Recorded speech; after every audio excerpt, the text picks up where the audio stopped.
Good. So this is the knee joint, which you can see. So in the knee, actually, if you say as a complex, so we can see three joints in the knee, right? So one is the tibiofemoral joint, other is the patellofemoral joint, and the superior tibiofibular joint. So when we study, we learn the knee joint as a modified hinge joint. Why it is modified hinge joint? The reason is hinge means it can move to flexion and extension. It is modified because there is a rotation aspect that happens in the knee that is very, very important. That's the reason this joint is called hinge joint, modified hinge joint. Very good, very good. I'm getting good reply of the about rotations from. So we are going to discuss about the movement of this joint. So first we are going to discuss about the tibiofemoral joint. It is a flexion and extension, both ranges are there, and the flexion is 0 to 135 degree, and extension is obviously 0. And the most beautiful part of this flexion and extension is there is some rotation of tibia or the femur happens with these movements. And that rotation is very, very important because if we are getting a patient who have a restriction in the range of motion, we may have to work on this rotation aspect to get back them to the normal range. It is not like can only do the flexion extension movement. There is some rotation mobilization we can do for the knee joint in order to get them back to the range. So that's very important. And that's about tibiofemoral. And there's a beautiful menisci, medial and lateral menisci. You can see, and the medial menisci, which is almost very like it is very less mobile. Medial menisci is very less mobile. So the chance of injury is more for the medial meniscus. And the lateral meniscus, which have a very good mobility, and that's the reason it is getting very less injured. And in between, you can see the notch, intercondylar notch and intercondylar eminence. So the major structure, anyone tell me which is a major structure which is getting attached to the intercondylar notch? Everyone, please reply in the chat box.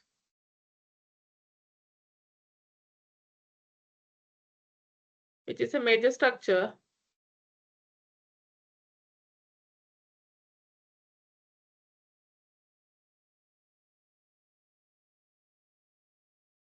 ACL and PCL, very good, very good. And someone is saying adduction and abduction. See, there is no movement of adduction and abduction in the knee. There's no adduction and abduction in the knee.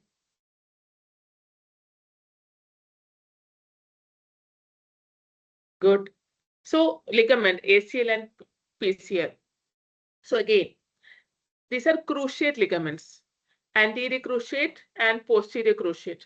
If you remove this, you can see the ligaments in between. And the beauty of this ligament is, again, anterior cruciate ligament, as everyone know, it will prevent the anterior translation of the tibia, and it will provide the rotational stability for the tibia. Therefore, if this ligament got injured, the patient will have anterolateral rotatory instability.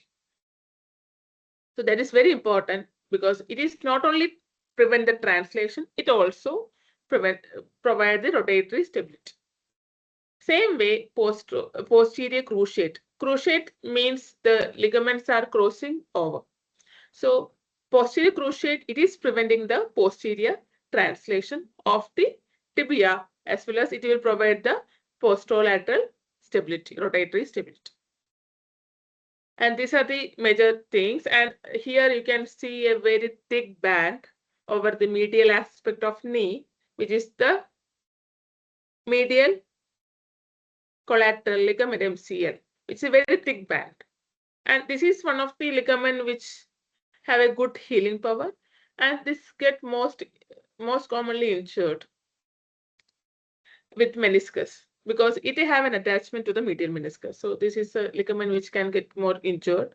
And in the lateral aspect, you can see a ligament that's LCL, which is a very thin ligament. So, and there is very less chance of injury to this ligament because of its structure, as well as very less varus force comes. So that's the reason this ligament is, in most cases, it will be less injured.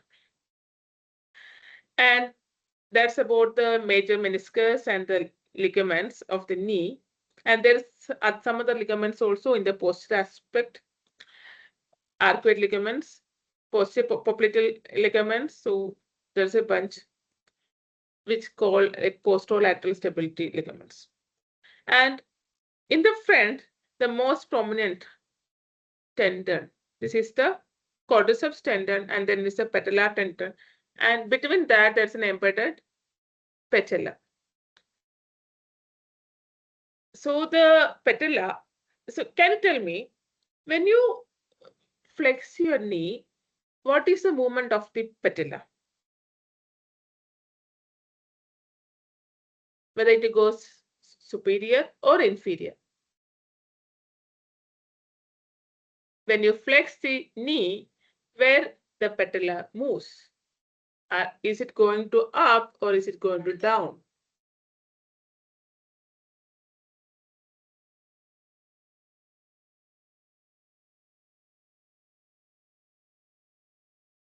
Yeah, getting good answers. So when you bend, can you see where it is moving? It is moving. It's moving down, right?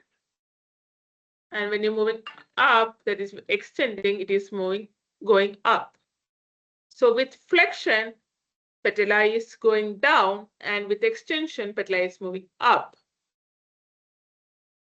Significance of this movement is, if you get a patient with flexion restriction, you have to mobilize the patella into the inferior. So there should be some inferior glides to be given to the patient. And if the patient is having limitation for extension, you have to give the superior. And again, it is not the like inferior or superior. There is a inframedial and supralateral. So you have to give the medial as well as the lateral mobilizations. Hope this is clear.